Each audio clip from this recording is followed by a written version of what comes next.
që kanë kopjuar në provimet e maturës dje dhe par dje, Taoland Muga është me ne në këtë mëngjes, rikthehet në kryqëzatën e tij kundër plagjaturës. Mirëmëngjes Muga. Mirëmëngjes Flavio, faleminderit për hapësirën edhe për mundësinë për të folur këtë fenomen që tashmë të gjithë besoj jemi bërë të vetëdijshëm, por pak është bërë nga institucionet për ta luftuar. A mendon se kur ti shkon në prokurori dhe i thua që të gjithë profesorët e Universitetit të Tiranës dhe i gjithë kabineti qeveritar kanë kopjuar në tezat e diplomës, në mbrojtjen e diplomës. Çfarë mendon se thonë?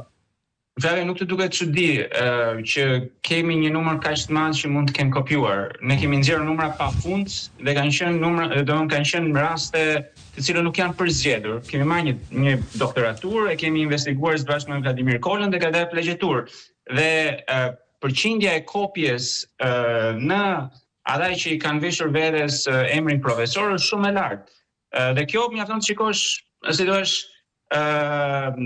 raportet ndërkombëtare ose databazat ndërkombëtare, Shqipëria nuk ka produkt shkencor. Dhe duke mos pas produkt shkencor, rrjedhimisht e vetmja mënyrë që ti ke marrë titujt është pikërisht përmes kopjimit dhe mashtrimit. Dhe kjo është, si thua, një moment kyç, pasi i kemi ezauruar të gjitha hallkat e mundshme institucionale për të marrë ose për ta luftuar këtë fenomen. Unë isha zëvendës ministër i arsimit, ndërta 10 ditë e pashë nuk ishte dëshirë institucionale.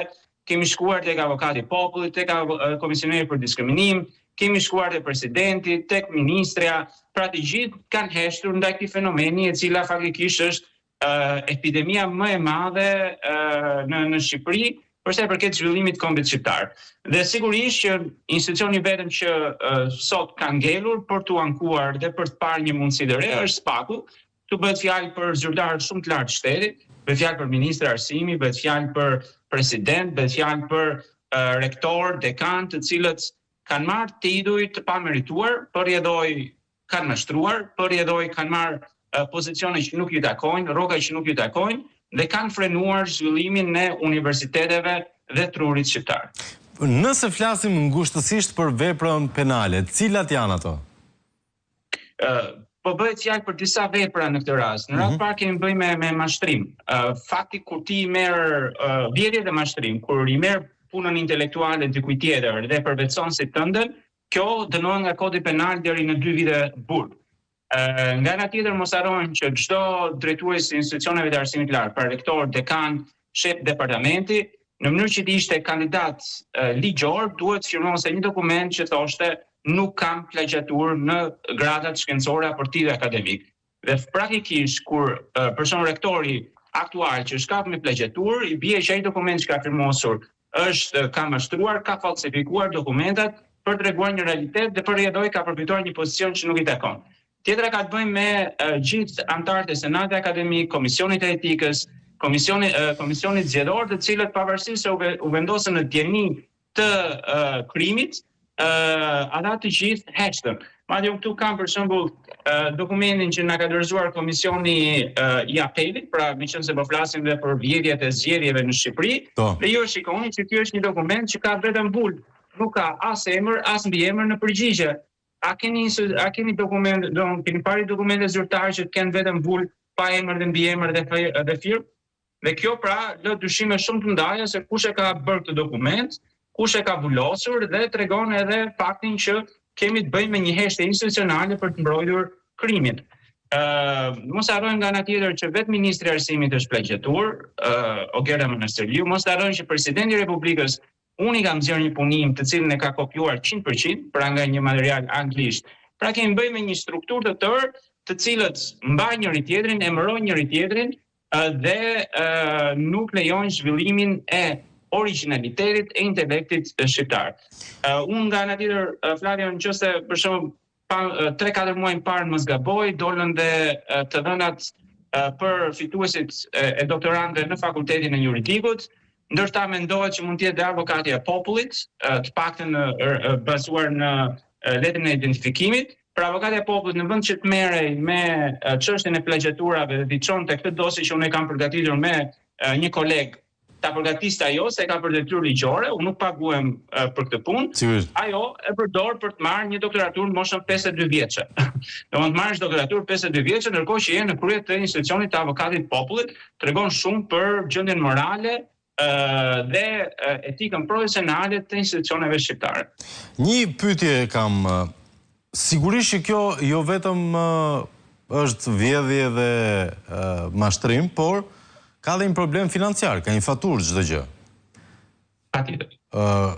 Në çdo vend pune, një rritje në gradë shkencore nuk kupton më shumë para. Gjithashtu, pozicionet të caktuara pune kërkojnë domosdoshmërisht mastera, tituj shkencor. A kemi një ide se sa është fatura e këtyre njerëzve që na kanë kushtuar neve duke bërë sikur janë doktora, në kuptimin doktor shkencor, dhe a jeni fokusuar tek kjo pjesë, pra të aspekti financiar, se sa lek kanë vjedhur nëpërmjet mashtrimit me diploma të kopjuara? Kjo është një hetim që SPAK-u duhet bëj. Duhet të bëj për të kuptuar se sa është dëmi ekonomik. Faktikisht unë nuk e kam, kemi bërë një raport në vitin 2018-2019, nuk i kam numrat aty, kemi bërë një raport se sa është dëmi ekonomik. Duhet kuptuar që kush ka marrë gradën shkencore, doktor i shkencës dhe punon në shtet, i rritet në mos gaboj rroga nga 180.000 lekë vjetra deri në 250.000 lekë vjetra. Në muaj. Në momentin që merr në muaj, patjetër. Në momentin që ti merr titullin profesori i asociuar, të rritet akoma më shumë dhe profesor sigurisht sot kush ka titullin profesor dhe punon në universitet shqiptare, merr rrogën 1.900-2.000 euro, pa bërë asgjë, Flavio. Pra, një person 2.000 euro në muaj, pa bërë asgjë, vetëm se ke vjedhur, ke googluar online një test diplome. Po, pikërisht, dhe merr 1.900-2.000 euro, nuk paraqiten në mësim, sepse mësimin ja u japin studentëve një sekond, Muka, të lutem, më fal. Më fal, një sekond. Vendosin emrin e vet në shumë komisione, duke marrë favore tjera ekonomike, dhe nga ana tjetër vrasin potencialin e shtetit shqiptar për të fituar fondet e Bashkimit Evropian. Një sekond, Muka, të lutem, nuk e dija më dëgjon Muka, regjia, zgjidhe pak e pjesë. Muka, ti po thua që sot mbi 50 pedagog të profesor të Universitetit të Tiranës marrin nga 2.000 euro në muaj kot vetëm se u futën në Google, kopjuan një mbrojtje diplome dhe paraqitën si punim të vetin dhe po shokët e tyre ja miratuan dhe marrin nga 2.000 euro në muaj pa pasur asnjë kapacitet dhe pa bërë asnjë kërkim shkencor dhe asnjë punë shkencore vet. Flavio, numri është shumë më i lartë. Më beson, numri është shumë i lartë. Personalisht nga ato që ne kemi analizuar, të paktën 6 në 10 veta, pra 60% kanë marrë titujt dhe doktoraturat bazuar në Google. Dhe kjo... Imagjino të kishin pas ChatGPT ta. Nuk është vetëm problemi i Universitetit të Tiranës. E ke pothuajse në gjithë universitetet shqiptare, por ne morëm Universitetin e Tiranës sepse është universiteti më i madh në vend. Është universiteti i cili ka nevojë sot të rithemelohet, pasi është pasuri kombëtare, në mënyrë që ne të jemi konkurrues si shtet në arsimin e lartë dhe të japim një drejtim të ri arsimit të lartë në Shqipëri. Por bëhet fjalë për një numër shumë të lartë. Pra nëse dhe nuk ka për të çuditur, ju e pat vetë atë që ndodhi në drejtësi, ku pas vetingut 50% e gjyqtarëve dolën ose të paaftë ose të inkriminuar etj.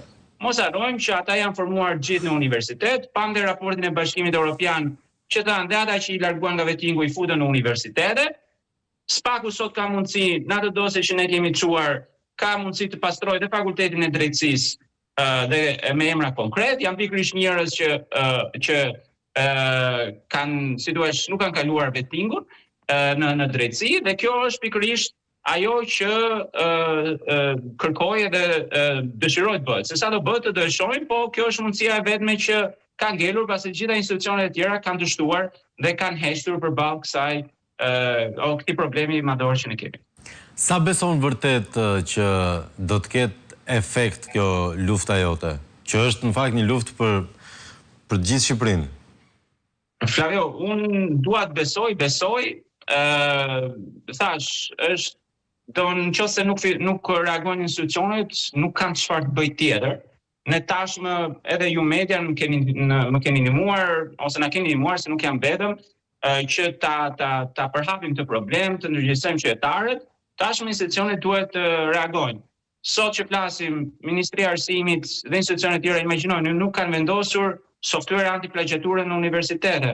Aty bëhet shteti shqiptar hedh 2 milion euro në vit, 2 milion euro në vit për shkencën, ndërkohë që fondet e Bashkimit Evropian për shkencëtarët e rinj fillojnë nga 1.5 milion euro, pra për një individ, kurse për sa 4.000, 5.000 apo 10.000 profesor, pedagog që ka Shqipëria hidhen 2 milion euro dhe bëhet propagandë që ditën sikur po hidhet para e madhe.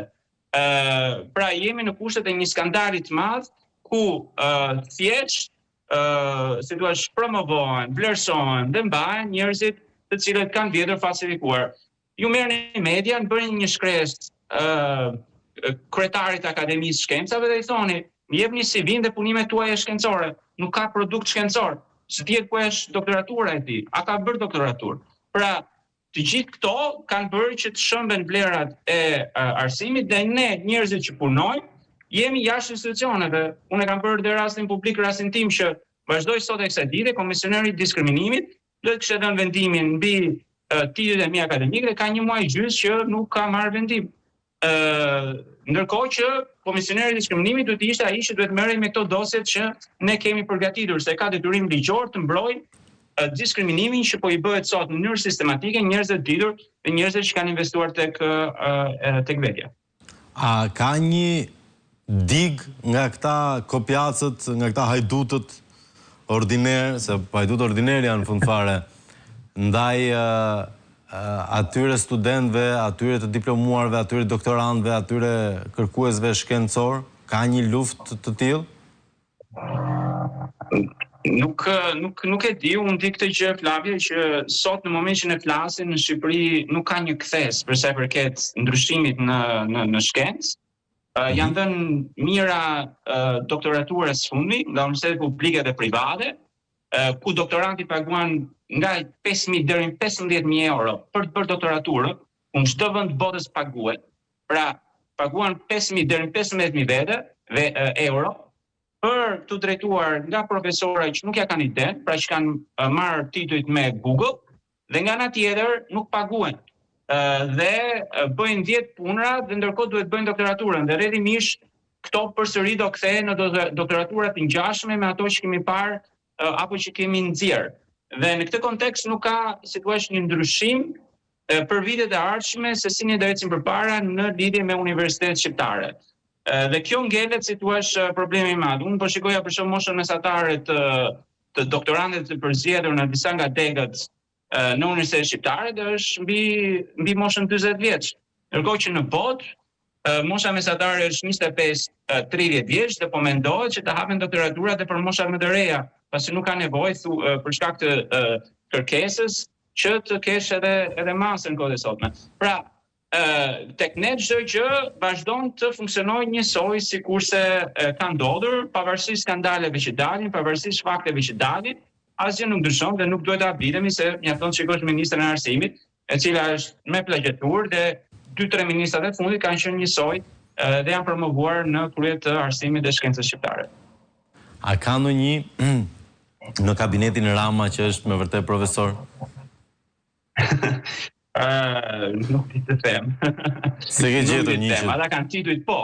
Ju i përmendet disa emra si Ursi Manja, përmendet edhe Evis Kushin, Vlerina Gjyramedin, që tashmë nuk është deputete. Pra janë disa emra të cilët kanë marrë tituj dhe grada shkencore të pamerituar.